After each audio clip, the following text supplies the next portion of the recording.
એ કઉ છું હા એ તમારી પાસે ઓલી જૂની વિદ્યા પડી છે ને હા તે વાપરો છો કે પછી હું મારી વિદ્યા વાપરું? એમ કરની પેલા તારી વિદ્યા તું વાપર, પછી મારો વારો. તઈ લ્યો.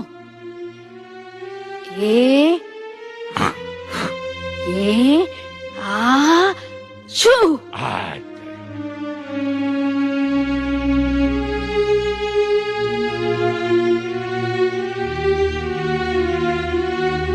રે મારી દેવી, હું તમને નહોતો કહેતો કે મારી તારા ને મારા છેલ્લા રામ રામ છે.